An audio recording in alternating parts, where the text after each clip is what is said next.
রহিম আসসালামু আলাইকুম। সবাই কেমন আছেন? আল্লাহর রহমতে আশা করি সবাই খুবই ভালো আছেন। দেখুন আমি একটু নরম হওয়া ইলিশ মাছ দিয়ে একটু কি পুরোটাই নরম হয়ে গেছে এরকম ইলিশ মাছ দিয়ে আমি আজকে সুন্দর একটা মরিচ খোলার রেসিপি করব। তো আপনাদের যদি ভালো লাগে আমার সাথে থাকুন বন্ধুরা। আমি এটা ভালো করে ধুয়ে পরিষ্কার করে নিছি। নেওয়ার পর 4 চামচগুলোয় আধা চামচ হলুদের গুঁড়ি, একটুখানি অল্প করে আধা চামচ লবণ, একটু পানি দিয়ে সিদ্ধ বসায় দেব।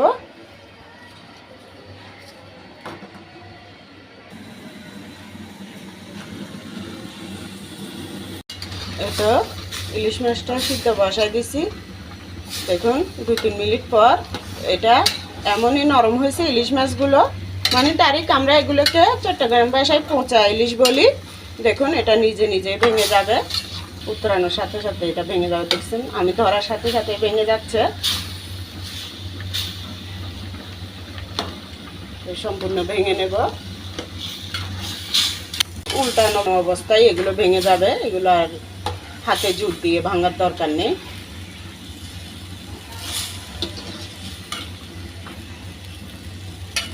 মাছটা বসানোর পরে 5 মিনিট পর্যন্ত এভাবে সিদ্ধ করে নিলাম। তো দেখুন কত সুন্দর তেল উঠে গেছে, অনেক ভালো মাছটা, খুবই তেলের মাছ। এখন নামাই ফেলবো এটা। তো এখন একটা ঝুড়ি নিয়ে দিছি, ভালো করে পরিষ্কার করে নিচে একটা গামলা বসাই দিছি। এখন এটা সম্পূর্ণ আমি ভালোভাবে এটার মধ্যে একটু সামান্য পানি লাগলে পানি দিয়ে দিয়ে এটা পুরোটাই মাছটা বের করে নেব, কাঁটাটা আলাদা করে নেব।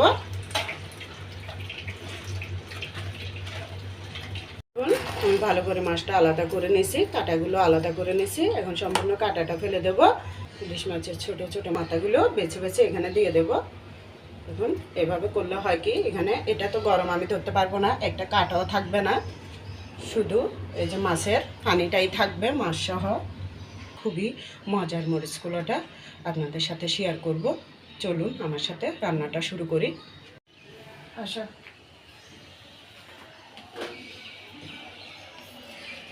এই তো বন্ধুরা হাঁড়িটা ধুয়ে আবার বসাই দিছি। এরপরে সর্ষের তেল দিয়ে দিলাম। এখন আমি 3টা আলুকে এভাবে কিপ করে কেটে নিছি। ছোট ছোট দিলে হবে কি একটু তাড়াতাড়ি ভাজা হয়ে যাবে, মানে সিদ্ধ হয়ে যাবে।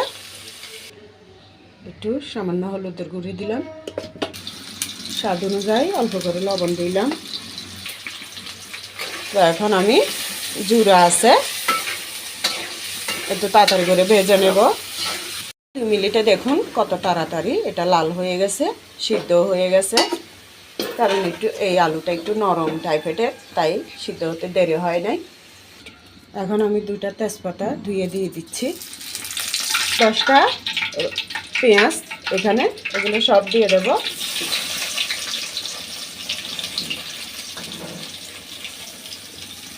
বন্ধুরা যেহেতু ওখানে আমি মাছের মরিচ খোলাটা বেশি করতেছি, তাই 10টা পেঁয়াজ কুচি দিলাম। তো আপনারা চাইলে বাড়িয়ে কমিয়েও দিতে পারেন, সেই সাথে সয়াবিন তেল দিয়েও মরিচ খোলাটা করতে পারেন। 2টা বড় রসুনগুলো খেতে করে দিয়ে দিচ্ছি। তো নেড়ে নেড়ে একটু লাল লাল করে নেব। জোরে আছে দেওয়ার কারণে বন্ধুরা পেঁয়াজের পানিটা তাড়াতাড়ি শুকাই যাবে। এই তো দেখুন আস্তে আস্তে কমে আসতেছে, কতগুলো পেঁয়াজ দিলাম। তো বন্ধুরা সম্পূর্ণ পেঁয়াজ আর রসুনটা আমি 4 মিনিট পর্যন্ত সময় লাগছে এভাবে ভেজে নিতে। ছোট 4 চামচগুলো আধা চামচ আদা বাটা এখানে দিয়ে দিলাম, বা আধা চামচ দিয়ে দিলাম জিরা বাটা, আধা চামচ দিয়ে দিলাম ধনিয়া বাটা, স্বাদ অনুযায়ী অল্প করে এখন লবণ দিচ্ছি। কেননা আমি আলু ভাজা তো লবণ দিচ্ছি, মাছ সিদ্ধ করার সময় লবণ দিচ্ছি, তাই অল্প করে দিলাম। তো বন্ধুরা বলতে চাইছি এটাই যে এ ধরনের নরম হয়ে যাওয়া মাছের মধ্যে যদি সব ধরনের অল্প অল্প মশলা দেওয়া যায় তাহলে দেখবেন খুবই ভালো লাগে খেতে। তো আপনারা বিশ্বাস না করলে এইভাবে একটু একটু মশলা দিয়ে একবার হলে এই ধরনের পোঁচা মাছ, মানে নরম হয়ে যাওয়া যে কোনো মাছে রান্না করে দেখবেন। এভাবে একটু একটু মশলা দিয়ে খুবই ভালো লাগবে খেতে। তো বন্ধুরা, আদা রসুন জিরা বাটা দিছি, যে ওটা কিন্তু চামচটা আরও ছোট ছিল। আর এটা হচ্ছে এই যে দেখুন হলুদের গুঁড়ি দিলাম 1 চামচ হবে, ওই যে মাছ সিদ্ধতে দিছি যে ওইটা শুদ্ধ মিলিয়ে গুঁড়ি মরিচ দিলাম 3 চামচ। তো এটা কিন্তু ঝাল মরিচ, মরিচগুলোতে একটু ঝাল ঝাল হলেই ভালো লাগে। তো এখানে কাঁচা মরিচে পড়বে, সেই সাথে কিন্তু আমি লাস্ট পর্যায়ে আরও মশলা দেব, আপনারা দেখতে থাকুন। তো বন্ধুরা, আপনারা আবার ভয় পেয়ে যাবেন না আবার কি মশলা দেব মনে করে, একদম সামান্য পরিমাণে দেব। ওই মশলাটা দিলে কিন্তু এটা আরও খেতে দ্বিগুণ ভালো লাগবে। এখন দেখুন মশলাটা ভালো করে কষে নিলাম। দেখুন মাছের পানিটা দিয়ে দেব, সবগুলো দিয়ে দেব।